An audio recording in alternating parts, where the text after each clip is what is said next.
Good afternoon, the president of GPIPP. Good afternoon, colleagues. Good afternoon, my seniors. I want to welcome you to the March webinar for our guild. And today we have an interesting topic to discuss. Our presenter is a friend of the house. I'm sure we've all seen her at some point during the previous meetings. She's no other person than Dr. Dayo Ajayi-Obi. And our moderator for today is we call him the Reverend Dr. Odushote. But before we start, Dr. Odushote will introduce our speaker to us and the topic. I will hand over to Dr. Bolaji Lawal for a few words. Over to you, sir. Okay. Thank you very much, Dr. Eletu. I'm excited to welcome everyone to this meeting. It's an important meeting, and we have a very eminent general pediatrician consultant all the way from Hammersmith Hospital, who is going to be presenting on the topic of diagnosis and management of some skin conditions in children. We also have a very, very able moderator, one of us, Dr. Odushote, who himself is an allergy specialist and specialist in pediatric dermatology. So we have a rich mix of diaspora and local at today's meeting, and it makes for an exciting meeting ahead. I want to thank Dr. Ajayi-Obi especially for opting to share from her wealth of experience with this house. And not only that, offering us a double portion, as it were. We have part one today and part two to follow at some time in the future. So thank you very much, Dr. Ajayi-Obi. I look forward to listening to you.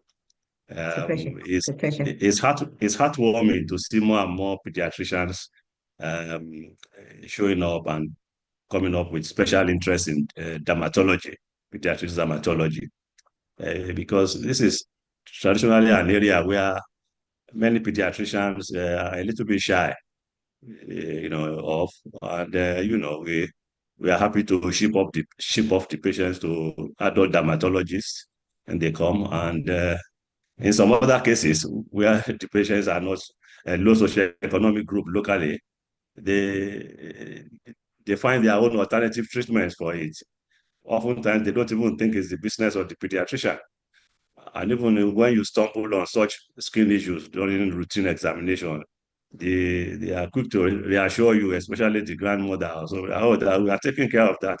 That's ELA. We have a Agbo for it. We are already taking care of it. And you need to more or less put your way in. You have to put your foot in the door in order to want to offer care to these children. So, and I think part of that is that we need to have our knowledge in pediatric dermatology updated from time to time, because that is what will give us the confidence to be able to approach some of these pediatric dermatology problems and to be able to explain them, because that is part of the problems. To be able to explain them in terms of etiology, in terms of pathology, and in terms of prognosis, in a way that will make sense to the mothers. So I welcome the presenter very warmly, and also our able moderator. I look forward to a very interesting meeting. I welcome everyone, in particular all those that attended, showed up very early, and we appreciate you. I see that there's a good team from diaspora in support of, I'm not surprised, in support of Dr. Ajayi-Obi already in the house, Dr. Arosho-Dibo and Dr. Onifade, immediate past president of PAN is in the house, Professor Muta Ibrahim and Tony Ogunkunle. I welcome all of you, as I welcome every single person to this exciting meeting. So thank you very much. Over to Dr. Eletu. Thank you very much, sir. Well, I think you took the words out of my mouth that I was expecting a large number from the diaspora. So as I was asking Dayo earlier, that is she diaspora or she's local for this presentation. So I hand over to the moderator, Dr. Odushote. Tunde, please go ahead. Thank you very much, Mr. Chairman, Dr. Model Bawal, and my boss, Eletu, who really harasses me to do this from time to time. It's an honor for me to introduce a special friend and sister who I've known for so many years. So Dr. Ajayi Obe is both an homegrown physician and with some touch from diaspora. She has exposure in Harvard, and she has an MRCP, CH and FRCPH. And she has worked as a senior consultant with interest in infectious diseases and immunology disorders in Hammersmith for 22 years. And she also has a passion about consulting, improving health outcome, access to effective care, and sustainable health care. So that's expression she has through Sub-Saharan Health Solution Nigeria Limited. And addition to that, she has also been involved in evolving a sustainable pediatric ambulatory services in UK. And that has really affected outcomes in many hospitals, general hospitals in UK. And that has transformed services in pediatric services delivery in UK. And despite all that she has achieved, she was home briefly at Lagoon Hospital to help out to add value to that services. Well, I didn't know that my sister has a business interest because I'm not executive director, so I had to talk about how to be an ED in HMO, Asphalt Mansard HMO, Board of Trustee. She's also in that group as non-executive ED. So I need to chat with her about how to become ED in the business world. So I don't have a lot of strength in that area. And in addition to that, she's also completed a pilot study about training as well as international vaccine. So she's also involved in healthy baby outcomes. And that is very good. So is a well-rounded, so I said Dr. Ajayi is a well-rounded patient who's interested in babies when they're born, when they are growing up. She's also interested in the fact that they don't have infections. And I know she also, at least the first person I believe, who tried to introduce allergies training into Nigeria many years ago. I was part of that training, and I'm sure she's happy that we have taken the initiative that started many years ago to the next level. So I'm looking forward to a very robust discussion from her because she's also, over the years, had opportunity to offer pediatric services with adult dermatologists in Hammersmith. I'm sure she's going to share her experience. So our topic today is diagnosis and management of some skin condition in children. And I'm sure we're going to have a wonderful time. So please go for it, Dayo. Thank you. Right. And good afternoon, my colleagues, my senior colleagues, my junior colleagues. Well, we're all colleagues. Thank you very much for inviting me to give this talk. As my colleague Tunde said, I am a pediatrician with interest in ambulatory pediatrics, and the big move is to improve access to healthcare, make it accessible, make it affordable, make it patient-centered, and, as I said, cost-effective and good quality. I have an interest in infectious and neurological disorders, but along my exposure, I've had lots of exposure in dermatology. I did a posting in Greater Ormond Street when it came to dermatology, and I worked for about 5-6 years with an adult dermatologist running the services at ambulatory at Hammersmith Hospital. I think it's important that most, as I said, most skin conditions are ambulatory or outpatient. It's about following them up as well. So we see them and make sure that the children are actually responding to the medication we give them. And that's when we get good outcomes. Obviously, we have to look out for life-threatening conditions. So we make sure that children are treated early, because early diagnosis is the essence for good outcomes. I'm going to take you through a few skin conditions, and I want it to be very interactive. I'm sure you know all these ones, and then make something special about the condition I'd like us to discuss. So I'm going to make it very interactive. I want people giving the diagnosis, and I will shoot out the diagnosis at the end of the day. I think we all know this, but it'd be nice fun. All right, first case. What do you think this is? Someone, please.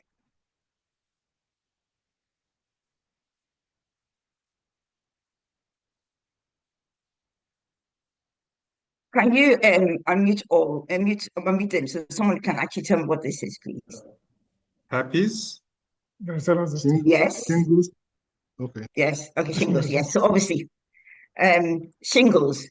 Obviously, pain management, paracetamol. We have to give gabapentin. Children tend to do quite well, but adults don't. We can give oral acyclovir 5 times a day for 7 days. Immunocompromised children is a big issue.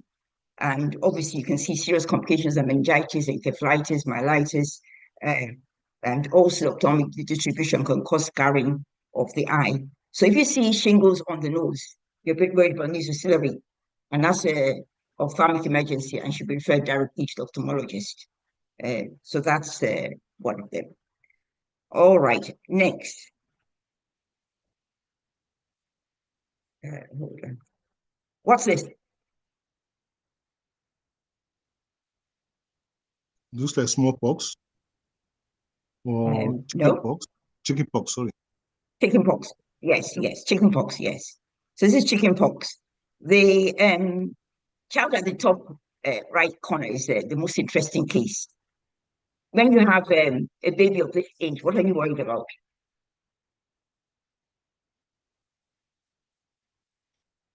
Anybody? Neonatal chickenpox. Encephalitis? Okay, yes. And mortality is high in this age group. And there's a time frame, 5 years and 5 days prior to delivery and 2 days after are the periods where mortality is as high as 30%. So we need to catch it early. And these children need V is the varicella immunoglobulins and acyclovir. Talking about life-threatening conditions, I believe that the future for pediatrics will be lots of ambulatory centers, and there'll be a couple of centers where they're admitted. So I think it's important that it will take time in Nigeria, but I feel that is the move forward. Ambulatory pediatrics, outpatient pediatrics is where the money is. It's not the admissions. So if you can see 50 children a day at a certain amount, the overhead costs are less and make your money. And that's what the insurance companies want. All right.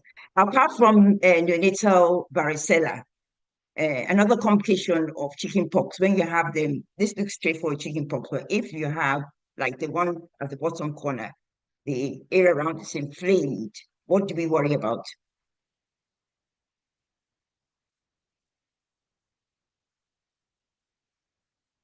So this child has chickenpox, has vomiting, diarrhea, high fever, it's very unwell.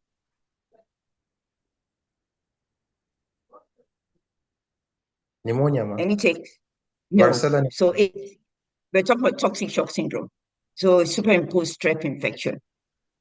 So if a child who has chickenpox is very unwell, vomiting, diarrhea, high fever, looks toxic, then you're looking at toxic shock syndrome. And these children will collapse. They're kind of low blood pressure, but they feel cold. Obviously, hypertension is a late sign, but they feel cold and ill. So these children need to be admitted and fluids need to go in. All right, so basically this is just a strep A concurrent infection when it comes to chickenpox. Talking about neonatal chickenpox, if you have it, you have to give zinc and IV acyclovir as well. So those are the big ones. The varicella vaccine is out. I know that the private practice, they tend to give varicella vaccine. I did some work on that. I have my reservations. All right, this one.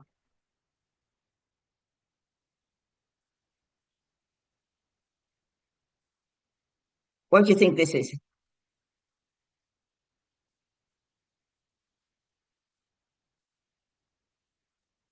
Herpes simplex infection. Yes, herpes simplex infection, yes. So we worry about the neonatal well, not even when you need to worry about herpes simplex encephalitis. And I remember when I was working at Lagoon, this young boy was fitting away, and we sent off his LP for viral studies and came back as herpes simplex. And we had to give him acyclovir, and it must be given for 3 weeks. I insisted IV, and the outcomes of that young boy were good, and eventually ended up being very good. So we must make sure that a child who's fitting, they're worried about meningitis, but if you do worry about herpes, you should add in your acyclovir. That's the standard treatment actually abroad, but I know how expensive it is, but you should add it in so that it doesn't damage the grain. So it has to be 20 milligrams per kilogram, 8 hourly for 21 days. So it's expensive, but they're good outcomes. All right, this one.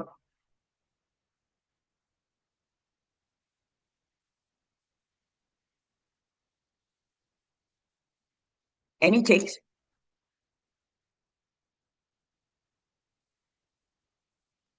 Are they what? Warts? Yeah, the warts. Yes, warts. So warts. Simple, straightforward warts, but very disturbing. So these are things that children come up with, and sometimes they're very difficult to get rid of. They happen in immunocompromised people, but also in normal children. They're common, very, very common. And there are lots of preparations for them. And I think as pediatricians, sometimes me as well, we stumble. Where do I start with this one?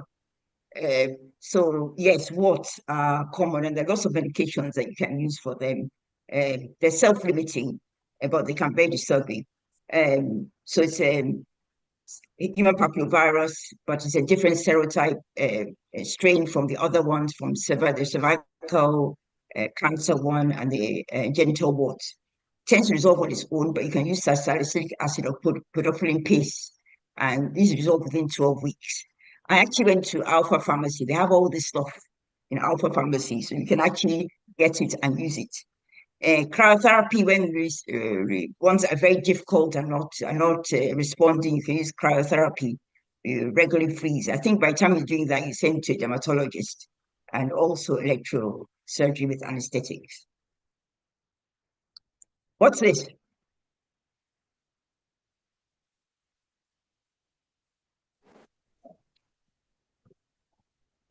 Genital warts. Genital warts, yes, genital warts, common. I can say, yes, we are pediatrics, but we have adolescents, and some of them are sexually active. So obviously, we should be aware of them, that this can be a presentation.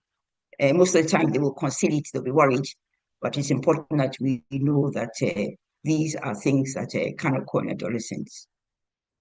Genital warts are caused by the human papillovirus, most commonly, those genotypes are 6 and 11. Now, just to note, Ceravix, the one we use, does not contain genotype 6 and 11. The other one, Gardasil, covers this 6 and 11. No, it's not Gardasil, the other one, I can't remember what it is, that covers 6 and 11. So the HPV used in the West covers 6 and 11. The one used with us does not cover 6 and 11. Usually, no treatment, one visible warts disappear within 6 months. And you can use this podoflotoxin solution. Imidacloprid is a modifying cream, which can be used, and you can also do cryotherapy or electrocautery. And note, sexual abuse in children is also another, but if you see it in children that are not sexually active, safeguarding issues arise. And I know that Lagos State, well, I know Lagos State, but very much the country around as rising up to safeguarding issues. This one.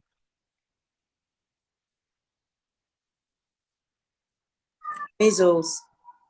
Measles, yes. So measles, we have, it's, I don't know, it's much better than it was before. We see lots of measles when I was around. I think it's less of a issue, obviously related to our immunization rates. And the big one is the controversy, MMR controversy. I'd like to ask what your own experiences are when it comes to the MMR and the controversies around the MMR. Anyone?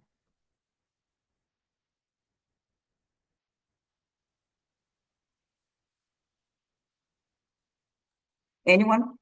So you mean regarding MMR and autism? Yes. What are your own experiences? You mean in terms of my patients? Yes. I personally, and I believe that there are evidence to support that MMR does not cause autism. But I do know that there are a lot of parents who are very reluctant, and so for some of them, what at least we do in our practice is to offer to say, okay, we can extend the time that we're going to give the MMR if you're very concerned about your child meeting their milestones at that time. All right, but most people are quite by the time you let them understand what this protects, I think a number of parents are willing. In fact, what I have found is that it's actually the more educated ones that keep on insisting they do not want the MMR, or they want it at a later date than the time that we normally that it would be given. But overall, we try to convince them that it's good, it's necessary, especially when you see kids who still come in with moms and kids who were born with congenital rubella syndrome. But that has been our own experience in our practice. Thank you, ma. No, thank you very much. Just would like to ask, what's in general measles? Is measles a big issue at the moment? Does it remain an issue? Anyone? Are we seeing cases of measles coming through, or it's less of an issue? No, it's more of an issue. It's more of an issue, right? More of an issue, and most of our children are now coming down with malnutrition because of measles. So in a few 2 or 3 months after they come down with malnutrition, we have to start treating the post-measles debility. So it's a big issue. And what's the state of the vaccination coverage in the country? The northern part of Nigeria, it's very low. It's very low. There's a lot of myths and fallacy about the vaccine, So the turnout is not that good. But the government is trying to encourage, even paying people to get vaccinated. Thank you very much. So I won't talk about it. What about this? What do you think this is?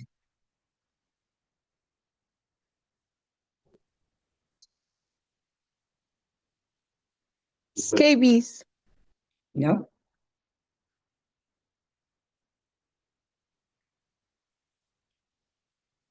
You see the child next to. I was going to say pityriasis, but I don't know. You see this baby next to the child next to this child. So this is an older child. We have a next one. We're pointing to something. I think with this you can think of rubella.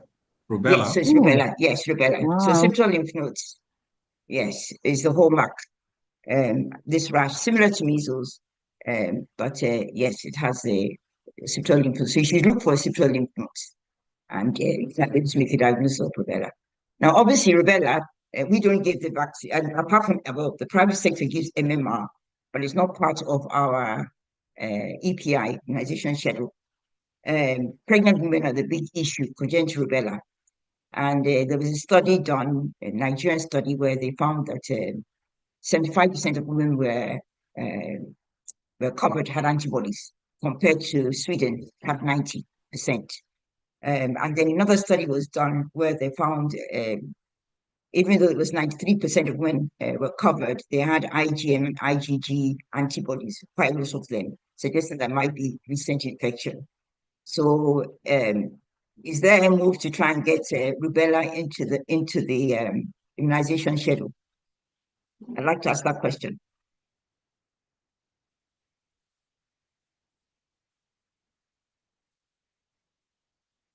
Any takes?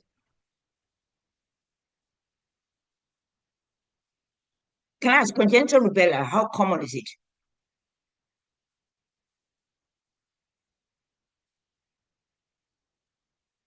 Anyone? Not so common. Not so common. Okay, all right. All right.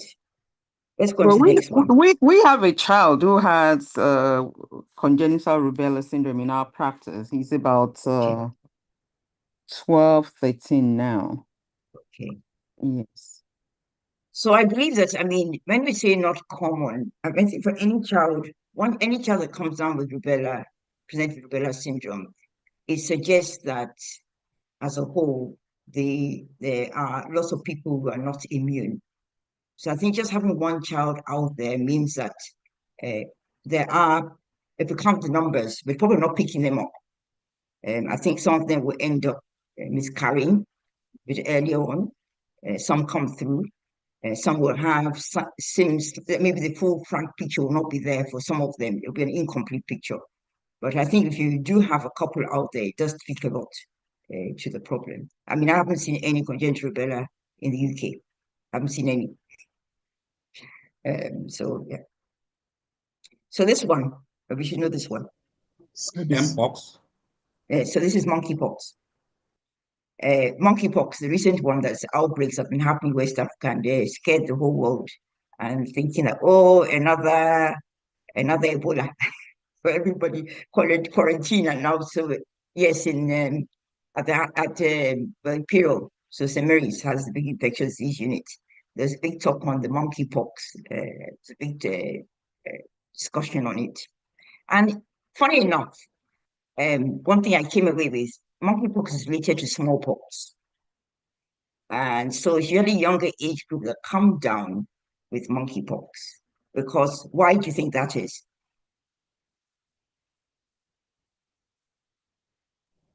Lack of antibodies. Yes, so the truth matters, all of us, I don't know, but for me, I was immunized against smallpox. So that ended in 1977. I think it's 19, I can't remember when, there's a date when smallpox eradication.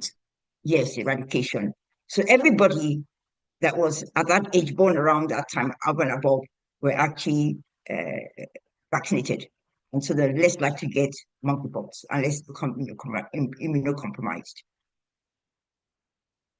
So it's basically a flu-like illness, fever, aches, headaches, lethargy, and lymphadenopathy. They can have, I think the things that they worry about, they can sometimes develop encephalitis or meningitis. I think that's what we worry about.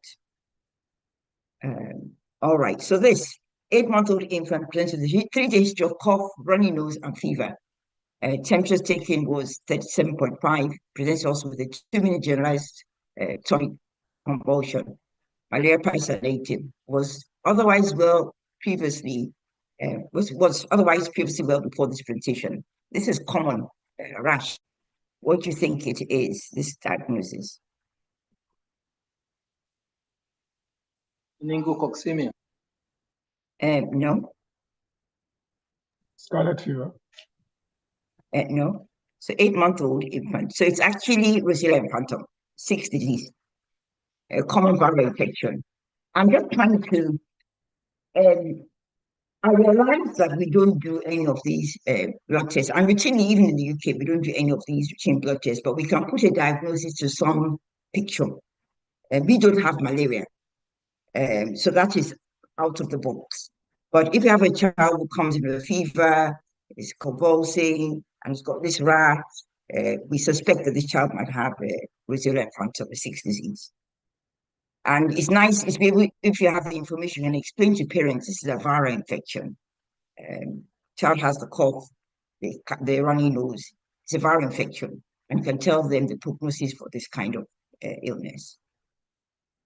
This is a 14-year-old teenage girl who presents with a fever, tiredness, sore throat, swollen neck glands, and abdominal pain. What do you think this is? Toxic shock syndrome. Diphtheria? Pardon me? No. Toxic shock syndrome. No. Glandular fever. So infectious mononucleosis. Exactly, yes. So the child had amoxicillin, and that's why the rashes appeared. And this is pretty common in the West, but I don't know, I'm sure they must be around in Nigeria. It's just that being aware of this. And these are children eventually can't develop chronic fatigue syndrome, become tired, they're prone to having ruptures. We can actually look for a spleen, find a spleen, it will substantiate the diagnosis as well. And you can just do the Epstein-Barr virus serology. Most people, you don't really have to do any investigations really. But if you find someone things are just child so tired, it's not responding, you can do a monospot test, and that might be positive. They're prone to ruptured spleens, so you tend not to, if you feel a spleen, you tell them not to do sports, so they don't have contact sports. All right. What about this one? So I put a black child and a white child. What do you think this is? Slapped cheek? Yes, so parvovirus, slapped cheek. So most common in preschool children, fever, malaise, they have a transient bone marrow suppression, and so they may present with anemia, and there's a small risk for miscarriage in pregnant women. So you have a child, mom is pregnant, you have this child, child mom should be under supervision. They can actually miscarry, and it also be, so you just have to be very careful. This. Hand, foot, and mouth. So it's a preschooler. Hand, foot, and mouth. Hand, yes. foot, and mouth.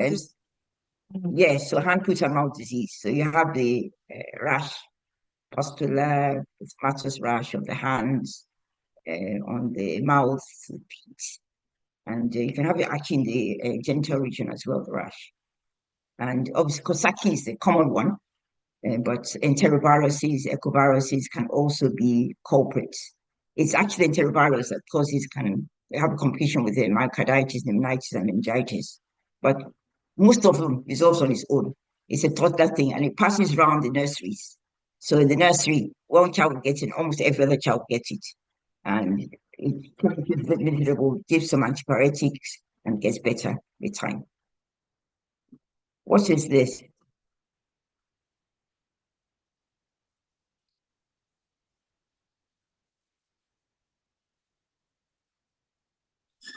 Erythema multiformis. Yes, excellent. So it's erythema multiformis. And what causes erythema multiformis? Can you give me some causes of erythema multiformis? Broad headings. Drugs, yes, drugs. Drugs can cause it. What else? Viruses. Viruses as well, yes. So yes, a whole list. So viruses, EBV can cause it, influenza can cause it, mycoplasma, pneumonia can cause it, and like mycoplasma that I can separate it out, but yes, it can cause it. A whole host of antibiotics, including vaccinations, can cause it, and then other conditions can cause it as well. What about this?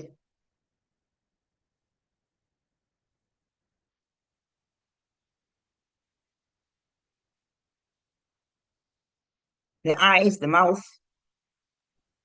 Stevens-Johnson's. So Stevens-Johnson's, yes. I mean, it's not classical. I've not allowed you to see this stripping, but this is it. Yes, this is Stevens-Johnson's. And what are the things that cause this? Mainly. Drugs. Drugs. Yeah. Drugs are the main thing. Yes. Yes. And this is life-threatening. So I feel that it's important these children are in places where they can be managed. Obviously, because at the end of the day, it's life-threatening. I need to identify the drug and take the drug out, improve prognosis. So it could be antibiotic, it could be anticonvulsants most of the time, and it can actually happen within a few days up to a month of the onset of the drug. They present the rash, the eyes, the flu-like illness, and there's tenderness.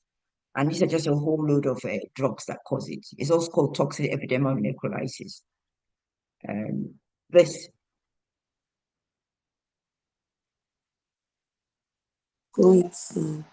Impetigo. Impetigo. No. Is it bullous impetigo? No. Scalded skin. Staph syndrome, yes. This also is an emergency as well because this presents in a way which. Hello? So staph-powdered syndrome. This is risk of toxins because of toxins. They don't have protective antibodies to combat the toxins, and also renal clearance is reduced, so they can't get rid of the toxin. This general irritable, lethargy, fever, and within 24 hours, you can have this rash spread all over the body. Obviously, child needs intravenous antibiotics, first line flucloxacin, and then other antibiotics can be used. In MRSA, you have to use vancomycin. If once there's a good response, you can change to oral antibiotics. Pain relief is important. You monitor the electrolytes, gentle care of the skin with a soap substitute. And obviously, sometimes if it's widespread, you might have to introduce burn dressings, fluid management along the lines of burns. What about this? Common.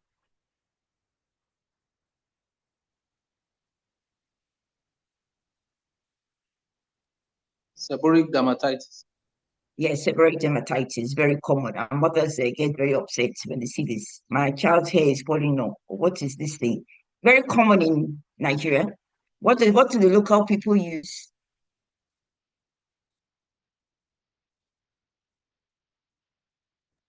Have you got any? Yeah? Alfalfa leaf.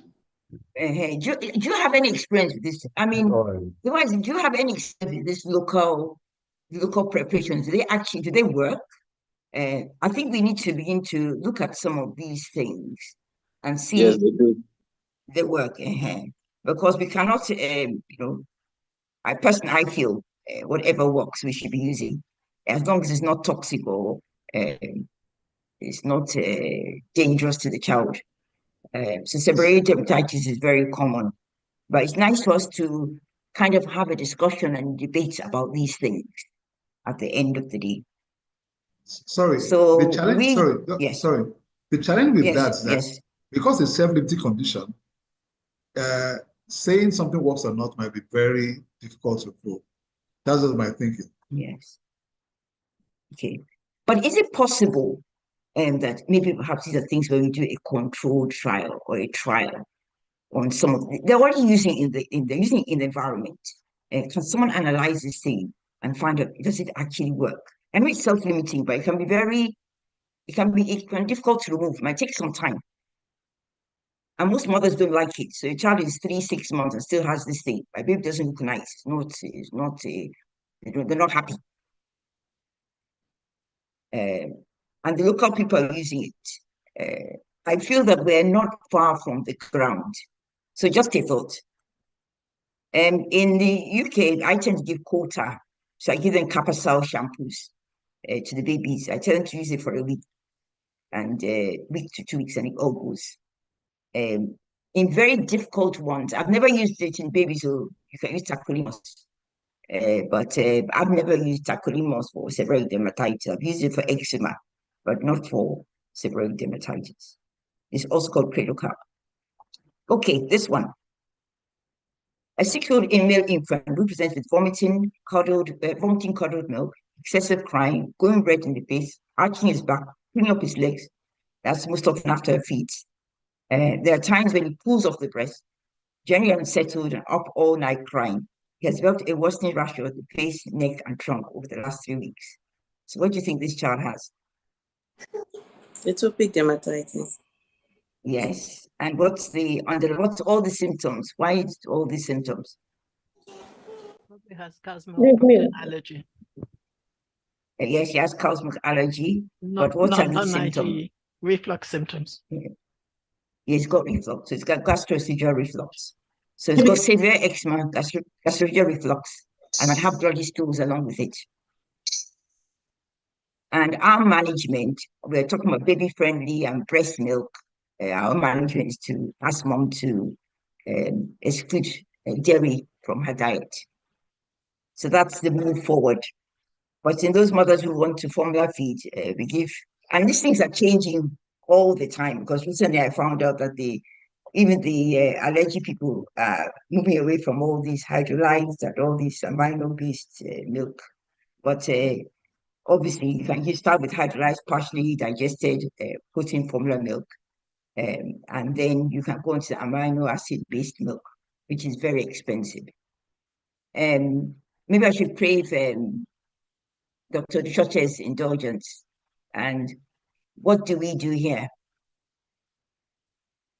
Well, the things that, see, number one, Ali, what I would suggest we do is that if you have, what I think most people do is to tell them avoid milk and food without confirming it. And I don't think that's the right way to do. So to do it is to actually do a serum IgE level for cow's milk and be sure you are dealing with cow's milk allergy and not assume.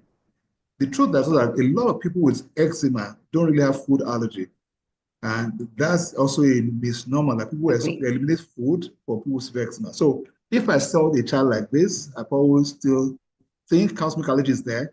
I will do an IgE levels and then decide to give other option to use soya milk or to do early hydrolyzed milk that I talked about to see how we go from here. But it's not very, I'm not in my practice in Lagos, it's not really very common. But that would be my approach. I've seen one or two, but it's not a very common option. Thank you.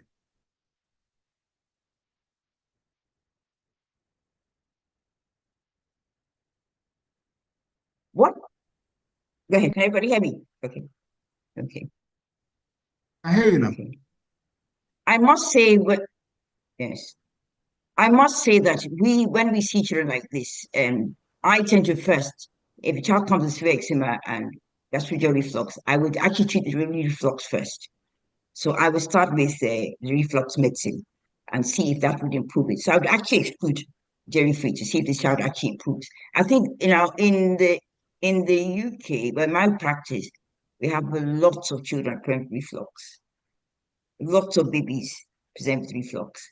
And but we try to start off with an anti-reflux medication. And then if they have symptoms that suggest severe eczema, we might say, okay, exclude dairy-free diet. And if it gets better, sometimes the IgM is not very sensitive at this age as well for some of them. Any other takes? I think it depends on how the patient presents. If the patient presents with evidence of reflux, the rash, eczema, bloody colitis of cow's milk protein allergy, you don't need to go down the route of doing a test to prove it, because the patient has shown you the features. Well, we may say it's not common in Nigeria, but the point is that we're looking out for it. If we're not looking out for it, we cannot say it's not common. It's pretty common in the UK. And when the child presents with all of these features, and you know that the patient is likely to outgrow it, you sort of, manage the child symptomatically to make sure, you relieve the child of the horrible symptoms that the baby has. The other thing you should not forget is, don't forget the mother. Because if you say to her, exclude milk from your diet or dairy in any form from your diet, you have to remember that she needs calcium. So you also do not forget the mother of the child in this kind of case. Sorry, I don't know if you heard me. Thank you very much, Dr. Sorry, let me just say this, ma'am. Even reflux, there are still jury out there as what to call reflux. But I won't go into that controversy. So if I see a bloody mucus stool, a procolitis is self-limited. But if I have a child that's showing signs of vomiting with severe eczema and rash, and especially if I have hives, the chance of a cow's milk allergy is a possibility. The only way to confirm cow's milk allergy is to do your IgE levels. That's the only way, except the history is not so convincing. But the only thing I want to just mention that eliminating diets with people with severe eczema is something a lot of us do in medical practice, which is also, we now know that's the reason why we have a lot of food allergy in the Western world. So I'm just saying, I've seen kids in private practice where they eliminate cow's milk because they have eczema. And when we did the test and did a challenge, and there was no problem with cow's milk. And this mother has been giving almond milk to a child because somebody told her, don't give milk because of eczema. Your child has milk allergy. So that's just the thing I want to address. Thank you. Yes. I'd say it's nice to have these discussions because I think the truth matters at the end of the day is that what happens in the West does not actually apply sometimes to us as well. But as I said, I think that what the West has done, try to do a stepwise approach to the problems they have. And I'm not saying that they're actually now perhaps having to revise all the time the issue. Can I, Professor, excuse me. Yes, go ahead, Yes, ma'am. sir. Yes, thank Professor you very Green. much. Very interesting presentation. But you've come to one subject that I believe we need to look at from the perspective of our own policy to change how we use milk from the age of 6 months rather than from the beginning. That is the baby-friendly policy. Has anybody looked at the prevalence of all these problems cows make against the backdrop of using our policy, following our policy in Nigeria? I just feel that those are more common problems because in the UK, because they have not really adopted that baby-friendly principle in total. That is, no cow's milk at all before the age of 6 months. What do you think, Dayo? I mean, as I said, I don't know if studies have been done. I know that in the UK, there are lots of mothers who want to exclusively breastfeed. Yes. And end up not being able to, well, they want to exclude breastfeed and then they have to exclude dairy from their diet for it to become for the child to actually grow. So I think someone has to review it, probably do a study and find out if exclusive breastfeed, mothers who breastfeed and those who formula feed, and find out what are the incidences of cow's milk intolerance. But I think it dates back to even several generations. Was that mother actually also formula fed? So I think it's actually more complex than what we see. I just want to add in one more thing. When I look back at my experience as a registrar in youth, for instance, a lot of the malnourished children with mothers would complain of that, Kobonje, they forced to feed the child because the child's not eating. I wonder sometimes whether even sometimes this mother struggled because of reflux. And as a result, because what happens, I remember when I first started in the UK, gastrointestinal reflux was a big problem. We see 9-month-olds being adverse to feeding, and they would send them off for PhD studies and all the rest. But over the years, we don't see any of those children anymore because it's about pain. The children feel the pain and they actually link pain with breastfeeding or with feeding and become adverse. So I'm wondering if some of these children who are malnourished, marasmic, was it about pain, becoming adverse, and not wanting to eat? Just a thought. Excuse me, ma'am. No, I just wanted to address what Prof said. With regards to breastfeeding initiative in the UK. It is so common. The mothers are encouraged to breastfeed their babies, and many mothers don't want to do anything but breastfeed because it's the cheapest thing you can give your child. And we talk about things being expensive in Nigeria. Things are expensive here as well. Most mothers breastfeed their babies. And in fact, there are breastfeeding consultants that, by day 2 or 3, if the mothers, these are midwives who are trained to be breastfeeding consultants. By day 2, 3, 4, these mothers bring their babies back to meet these breastfeeding consultants who show them how to put their babies to the breast and tell them where the baby's mouth should be, how long they should breastfeed the babies for. So breastfeeding is actually very much encouraged here. There are some mothers who don't want to breastfeed, and it doesn't matter how much training you give them, in the antenatal period. They have made up their minds that they're going to bottle feed their babies. But majority of mothers make themselves use this opportunity to breastfeed their babies. Yes, the point is though, has there been a reduction in cow's milk protein intolerance because of the change to breast milk, to exclusive breastfeeding? I wouldn't be able to answer that question because I haven't looked into it. But I haven't myself. Yes, I haven't looked into it. But I know that breast, yeah, finish this, go ahead. And having said that, cow's milk protein allergy, well, maybe now that I'm retired, I don't see too many babies anymore, but I do work now and again, and I don't see them. Like Dio said, gastroesophageal reflux was a big issue when I first got into the UK. We're seeing fewer patients these days with gastroesophageal reflux.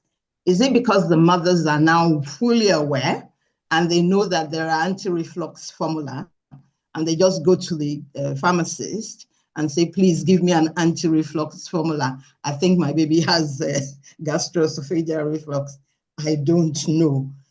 Is it because it is reducing, it's a natural history we're seeing? I don't know. But the mothers are also aware. They know about all the anti-reflux formulae. They know about Gaviscon that we give them. They know everything. They know about the hydrolyzed and semi-hydrolyzed and fully hydrolyzed formula. And they will go to the pharmacist. You can talk to a pharmacist or talk to your GP and get the formula. Now GPs hardly refer children with cow's milk protein allergy. They say we should not use the word intolerance. They say we should call it an allergy. They hardly refer. I must say, Dr. Fadi, I must say, Dr. Fadi, that the truth matter is that GPs don't like prescribe it because it's too expensive. So it's not as easy as Yeah. All right, let's move on. Sorry, just a quick one. Please. So sorry to interrupt. I still see quite a lot of children with cow's milk protein allergy because I still do some allergy clinics. And pretty much like maybe if I see any news, there are probably 2 or 3 out of those ones that are going to be cow's milk protein allergy, usually non-IgE mediated, which is what we used to call cow's milk intolerance. And even if you do the IgE test, it's going to be negative. This is just a point from what Dr. Deshote had said earlier. It's going to be negative anyway. And you really diagnose it from symptoms and then a trial of the cow's milk and actually see if their symptoms resolve. So that's how I would initially manage them here. Obviously, we still then go to whether or not they have the different milks and so on. Yeah. Thank you. All right. Thank you very much. Thank you, Dr. Arishoko. All right, let's go to the next one. Can I get this one? All right, this. So what's this? Anyone? Okay, so this is very bad eczema. So eczema, usually when it comes to eczema, actually you can usually tend to use a soap substitute. They give Oletum in the bath, they pad dry after a bath or shower, 10 showers, and give lots of emollients, Diprobase, Aveeno, 50 ointment, and all this. In Nigeria, my question is, what are the emollients that you use? That's my ask. Obviously, if it's very bad, you start on steroids. If it's not working, the different levels of steroids, then you can go ahead and use the tacrolimus or pembrolizumab. Obviously, when it comes to itching, you have to give some antihistamine, Piriton under 1, but prefer we don't want we tend to prefer the non-drowsy antihistamines. Obviously, take care of the clothing and the fingernails. These are important things. So obviously, these are just other levels and severities of eczema. You can see lichen white stuff. Please, any comments on eczema? It's common in Nigeria. Well, the truth that the eczema is common in Nigeria. The challenge is access to medication. Well, with out of emollients, at least what is advised is still what you just talked about, maybe a few other ones you didn't add to hydromol and all that, and the use of soap substitute. But see, the thing that if you don't, a lot of people that don't have money, one we have tried is to use liquid Vaseline, blue seal Vaseline, plus shea butter. Because there's no head-to-head maybe trial, I would say one can make do with that because liquid paraffin, which is the blue Vaseline, will trap moisture, and shea butter will give us some extra fat and all that. But there's no head-to-head thing. But so if you can pay out, if you can afford, I'll still prescribe the regular emollient. But if you are struggling, the other thing the other thing we do is what I've just described. But steroid, like you said, is the mainstay, but emollients and then with soap, sometimes we use black soap without additive. Also, it's something that is also recommended in this climate. Thank you. Excellent. Any other comments on that?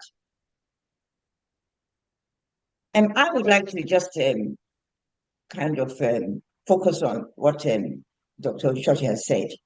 I must say there's quite a number of Nigerians that are making their own preparations and are selling them on the market in the UK when it comes to shea butter preparation. So shea butter is not common in the UK, but people are telling you it works. And it's now becoming a big market. There's a lady called, her son had eczema. She's married to actually a white guy, an English guy, but her child had terrible eczema. She's a pharmacist. And she started making preparations from shea butter, and now has her products currently selling in Harvard. At Harrods. And she's the same person is bringing the Body Shop to England, to Nigeria now. So yes, I think we need to be more innovative and not discard the things that we are using, and we should be looking for observations as to do these things work. Everybody's looking towards natural products now around the world. Any comments? I think what Dr. Odushote said is spot on. Even in the UK, I go for liquid paraffin and white soft paraffin. Vaseline is fantastic. It's actually how you use it that gives you results. Every doctor on this group would have an emollient that they will swear by because it works every time they use it. I find that when I use that, it works every time. So it's cheap, it's available, we can use it as our first line in Nigeria, I believe. Thank you very much. All right, so basically, when it comes to steroids, we have the mild, moderate, potent, and very potent steroids, depending on how the severity of the eczema itself. And you try stepwise, really stepwise. And as you say, it's a finger unit that is used. I think it's very important that we know how to actually communicate the message of how this is used to our patients. If you tell the patient, use this, that use it sparingly, what do you mean by sparingly? So we need to actually be able to demonstrate with them how to use it and when to actually step down. And I'm sure Dr. Ishate is very good at explaining to his patients, and I think it's important that these are things that we need to occur. Dr. Ishate, do you have comments on this? I think you are spot on. I think the thing I think we need to emphasize is this fingertip unit, and to empower them when to step down and when to step up. Plus or minus with wet traps. That I think is something we need to emphasize. Yes. Thank you very much. All right, let's go on. What's this?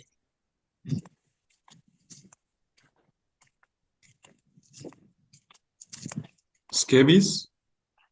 No?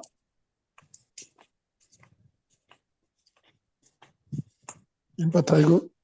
So this is eczema hepaticum. So a complication of that goes along with eczema. So herpes simplex, or superimposed on eczema.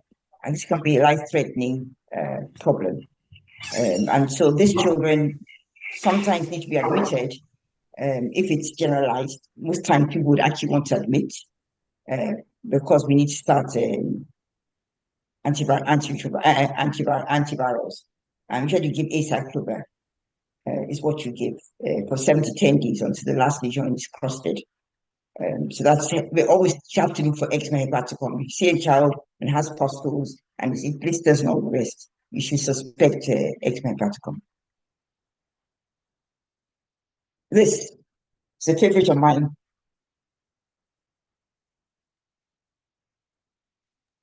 Lots of people should know this. Meningococcemia. Yeah. Yes, meningococcemia. There's some CSM, cerebrospinal meningitis, is what we call it up in the north. But yes, this is the meningococcal. This is meningococcal septicemia, and this is life-threatening. It's actually less of a problem in the UK now, but when I first started, go nuts. This is children that you must miss it. These are children that die. These are children that lose their limbs, and death is not common in the UK. So obviously we need it to get on. This child comes in shock. Or a child has meningitis, we need to get the antibiotics in, set the lines up, set the fluids, get fluids in. And usually you need to have some albumin infusions as well if you need more fluids. So yes, it's common in Nigeria. Disease, septicemia and meningitis, cerebrospinal, which the people from the north call it. But you can see it's actually moved down. Before it used to be made in northern states. But you can see it's actually moving south. And I suspect that this is because of climate change, that this is actually come further down south. The good thing is we now have the pentavalent conjugate vaccine, which came out in 2024 and is being rolled out in the North. Nigeria is the first country to take this on board. Can I have any comments from the North on this?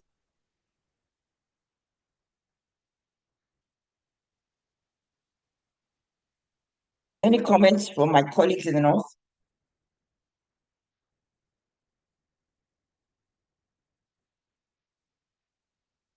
All right. What's this?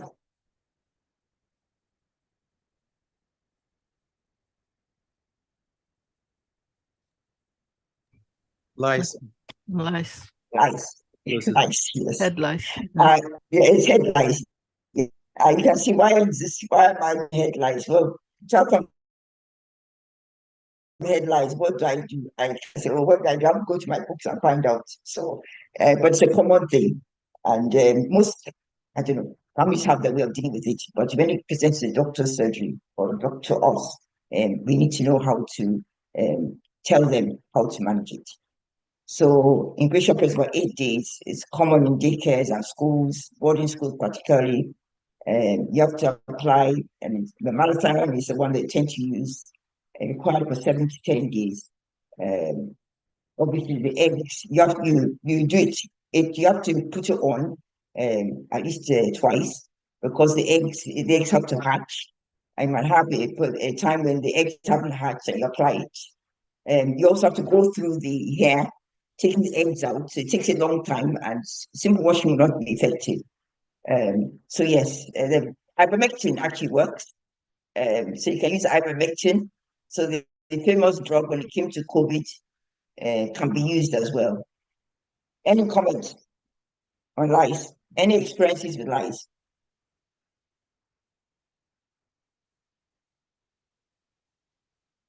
All right. Sorry, how about use of permethrin?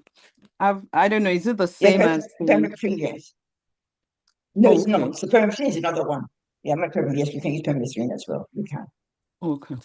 What about camphor and kerosene? Which is what we use locally? Please. Okay. What the mothers I do use know at camphor. Sorry. Yes, I don't know how toxic this camphor and pyroxene is, but it's cheap enough for if it works. I think we just have to make sure it's not toxic to them. But I think we have to look at, because vast majority of the population can't afford these things. They can't. So we must have find ways of making it affordable for them. So maybe people have to start looking at some of these native products or those local products and see if they actually work. As long as they're not toxic. Dr. I just said, hey, they don't even come to you. They sit in their homes and use whatever they want anyway. So I know.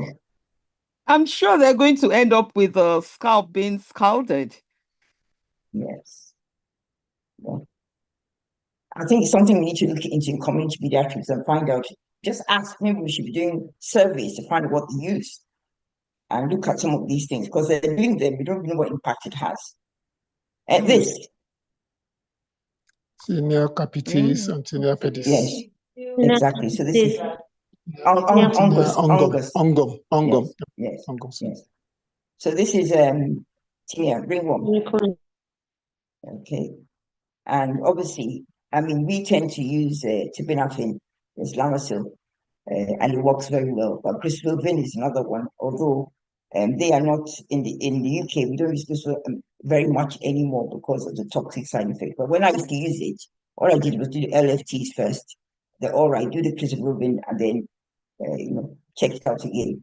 But I think these are things that we need to work on, because some of these kids have schools.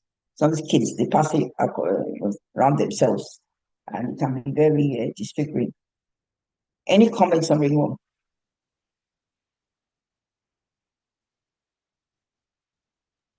Again, Dr. Odushote can tell us if they come to him. I mean, do they come to us? That's the question. Because, I mean, well, many of these mothers, they do what they want in their homes. Do they come? We see a couple, like I said, a lot of people walk around without treatment. But from my experience, I think crisflovin is still superior to terbinafine or traconazole from studies that have been done in this climate. So we'll still use that daily for 6 to 8 weeks, and we with plus or minus a shampoo to prevent transmission across other kids. But that's what we do. Doesn't it look at it? Okay, that's good. But please, can you comment on carrion? Because I would think, I see some kids with this and carrion, and you're stuck between. Most times I just give them steroids with it, but I'm wondering, should we be adding antibiotics still when you have tinea capitis and they have carrion with it? Because it's more an inflammatory reaction. But you see the child coming to you and they've started them on antibiotics. I'm just wondering what your experience is, Dr. Odushote and Dr. Ajayi. So for carrion, there's no place for antibiotics, because what we're seeing is inflammation reaction, not infection. So if you treat the primary with antihistamine, antifungal, you'll be okay. But the other thing, you need to tell them that they might have permanent scarring of a loss of hair in that area. If it's very massive, the destruction of the hair follicles. That's the only thing. And there's no place for steroid that from data available to one. But the other thing I need to mention, if it's tinea capitis, you still give systemic antifungal for that for any child. Yeah. Thank you. Yeah.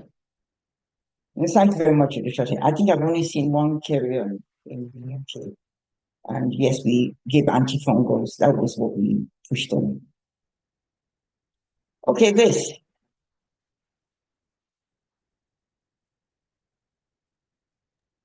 Steroid myopathy. All right, so this is striae. And it's not steroid. Actually, these are just adolescents' growth spurts. I've got this striae. I mean, this one's a pregnant one, obviously, but the other one, top one, is adolescent that's just grown suddenly and has a stretch mark. So we can start quite a number of adolescents, not quite a number, a few of them come up with this striae related to puberty and the growth spurt. Obviously, growth spurts in adolescents, obesity, pregnancy, steroids, topical oral can cause it, and obviously pathological Cushing syndrome. It's sometimes very difficult to work on, right? Tend to give lots of moisturizers, but a lot of the children, if they are I won't do very much, but as they grow older, I think some of them, when they're very keen about them, you have to send them to dermatologists to sort themselves out. Okay, this.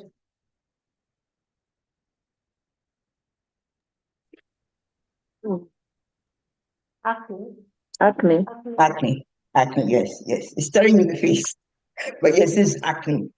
And actually, all your teenagers, they can drive, this can drive them nuts. It's very sensitive, and I think we need to be sensitive to what they're going through, and see how we can help them get through it. Any experiences with acne?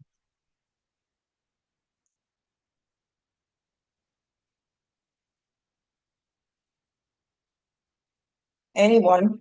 Some of these things appear so simple are the things that kind of we say, how do you manage it? Partly the private sector, even in the government sector.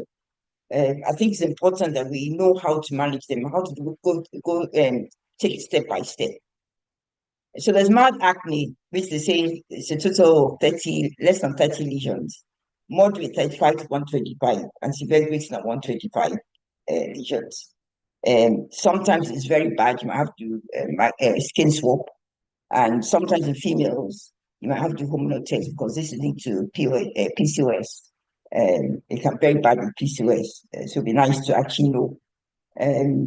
Topical, such as benzoyl peroxide, you can use tretinoin and other things. Sometimes you have to use antibiotics as well.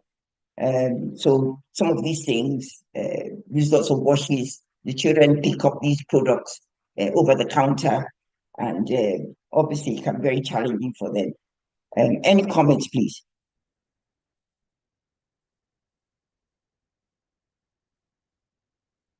Right. I'll leave that, but it's something that we need to know about. So this.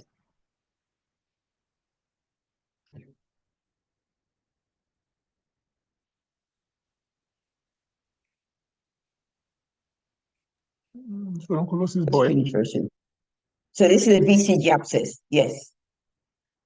A BCG abscess. So I actually ran the TB clinic for 12 years, and I set it up and ran it for 12 years at Hammersmith. And when they introduced the new BCG vaccine, which was the Danish one, and we had lots of, it was not only introduced, it was introduced into neonates. It was, before we did it at 14 years, the children turned 14, but then they shifted it to neonatal.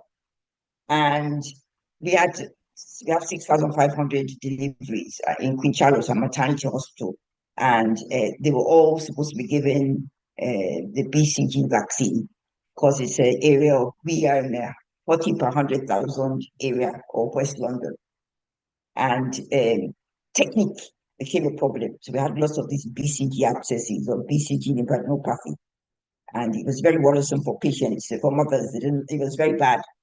A lot of it is resolved on its own, so it's a wait and see. But for some of those ones, for those that actually discharge as abscesses, we had to start them on anti-TB treatment. So we gave them isoniazid, rifampicin for 3 months, and it resolved. If they appeared a bit infected with pus, we added in some Fluclox. Okay. I'm going to stop in the next 15 minutes to make it. What about this child? What do you think this child has?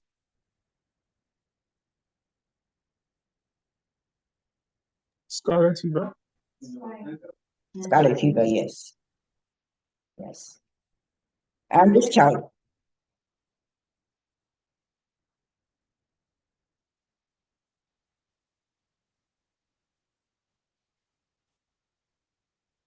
This looks like Kawasaki. Yes, Kawasaki's. So this is Kawasaki's, okay? So Kawasaki's fever of at least 5 days with 4 or 5 of the other signs. So rash, like rash, oral signs, red mouth, red tongue, eyes, red eyes, is usually not discharging. Then they have limps, the peeling of the skin in the fingers, digits, and then lymphadenopathy, usually cervical lymphadenopathy, at least 1.5 centimeters in length. So that's Kawasaki's. And affects the coronary arteries. That's the major problem they worry about.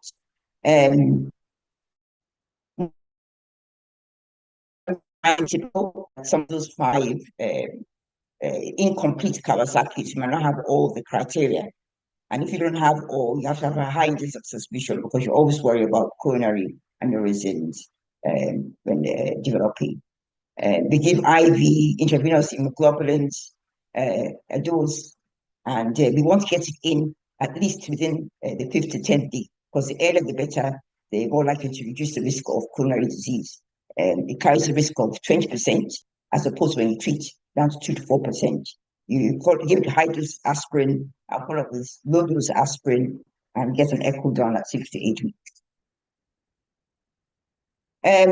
Just a comment about Kawasaki's disease. During the COVID epidemic, there was something called pediatric inflammatory multisystem syndrome, which was related to COVID and had overlaps with toxic shock Kawasaki's. So it's something that we should bear in mind. COVID hasn't completely gone, it's just that we all get on with our lives. But I know in my hospital reported a number of cases, St. Mary's, and also I know in the States they did as well. There were 2 major, and they put out lots of papers on this. And this is just what they found with this inflammatory multisystem associated with COVID. What is this?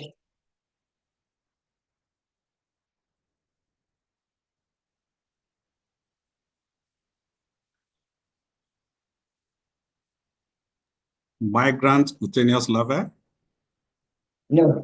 No. I think this is urticaria, chronic urticaria. No, it's erythema maculatum. Geographical rash. It could look like urticaria as well, so you'd want to get the history. Does this child have a fever? So acute rheumatic fever. Does this child have a fever? Does this child have a sore throat? You want to know arthralgia, the Jones criteria, basically. And that has actually changed. They've actually changed the criteria now with a high level of index of suspicion. I had a child who had Sydenham's chorea, and having Sydenham's chorea alone, without any of the other, because it can be long term, is synonymous with acute rheumatic fever. This child.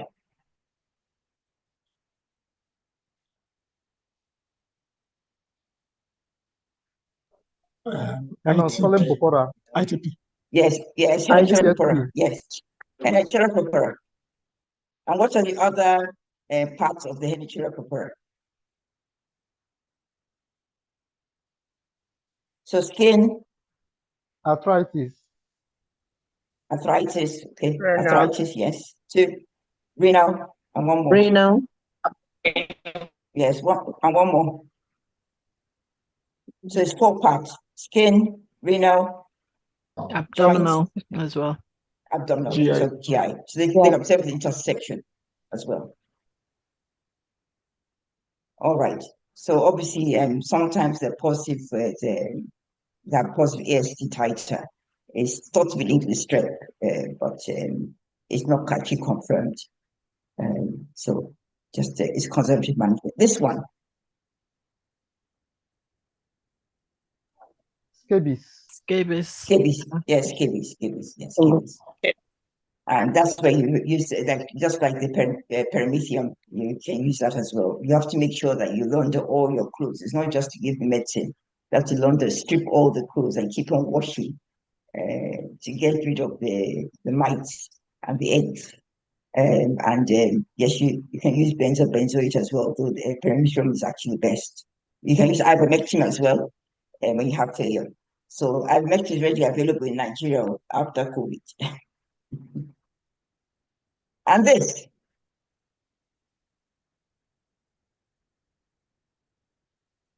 Single fly. Myiasis. No. So this is Lyme's disease. And it does, I personally believe it's not only in the West that this occurs. I actually went for, there's a meeting I went for, and it was the MRC, the Gambia. There was a girl from Nigeria, a scientist from Nigeria, presented some work on the etiology of fever in children in Nigeria. And she picked up that there were some Borrelia infections. So it's about knowing and looking and being able to identify that we might have Lyme-like conditions. And Lyme's disease, obviously, is Borrelia burgdorferi.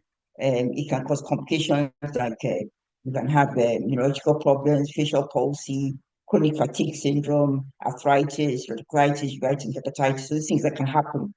Usually it's 20-day, people panic with this in the UK. They might, and we give a 21-day course of amoxicillin or doxycycline, those over 12. So it's important that we recognize, even if we don't think they have here, they might be available there. I'm going to just do 2 more and then finish.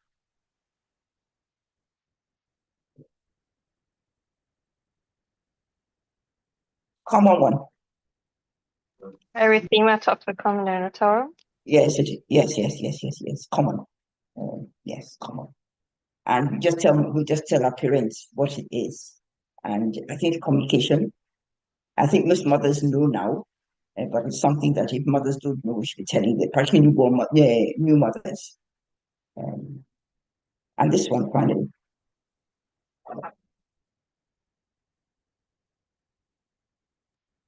Impetigo. Impetigo, yes. Impetigo, yes. So staph and strep, and basically, that's it. All right, I mean, that's okay. So I'll finish there. I think with Candida, just make sure that not everything is Candida. So these 2 are Candida. This one is just milk. And we can explain to mothers, because mothers will tell you, oh, it's got thrush. No, it's not got thrush. You tell them, explain to them, but this is not thrush, this is milk. Yes, but Dio, isn't the way you tell the difference is to scrape it, I think.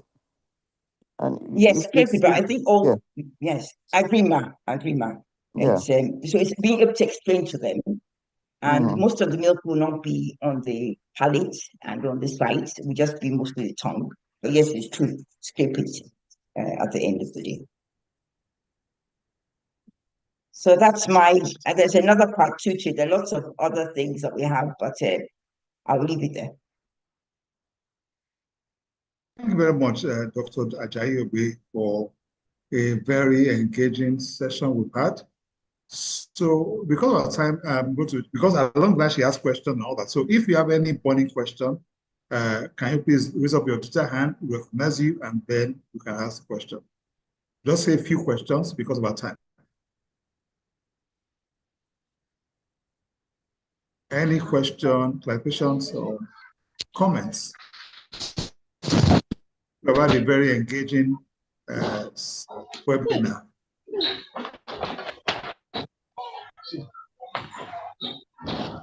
Any question, you can just raise up your hand, Sally will recognize you, and then you can ask the question. Or if you have any comments we made.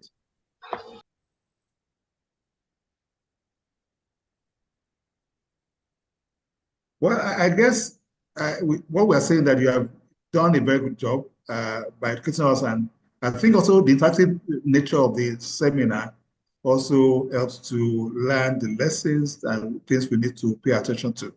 And I'm really happy that we're able to do this.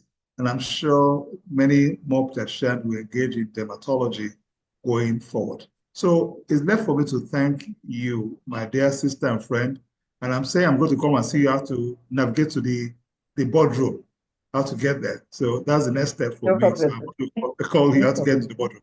So I think we've had a wonderful time, engaging time of learning and sharing thoughts. And I will hand over to my big boss, Dr. Iletu. Thank you. Thank you very much, Dio. And thank you very much, Tunde, for moderating this session. Like we said, there will be a part 2 to this presentation. It's been quite engaging, and we've all learned quite a lot from you, Dio. And we look forward to your next presentation next month, if possible. If not, we'll schedule the time. Dr. Mobolaji Lawal, sir, any comments, any last comments? Well, just to thank the presenter again for a wonderful and engaging. Why did you not go give something like this to me? Stimulating session, and to thank her and the able moderator, Dr. Eletu, and all the people who contributed and answered questions and gave comments. Everyone has done wonderfully well, and I certainly will look forward to the two, which I think she showed us a preview of what my two is going to look like towards the end. So thank you again, everyone. It's been a pleasure listening to Dr. Ajayi Obe and everyone. Good afternoon. Thank you. Thank you very much. Thank you very much, sir. And we look forward to seeing you last Thursday in the month of April, just around Easter period. So say Baraka de Salah and a happy Easter ahead. Thank you. God bless you all.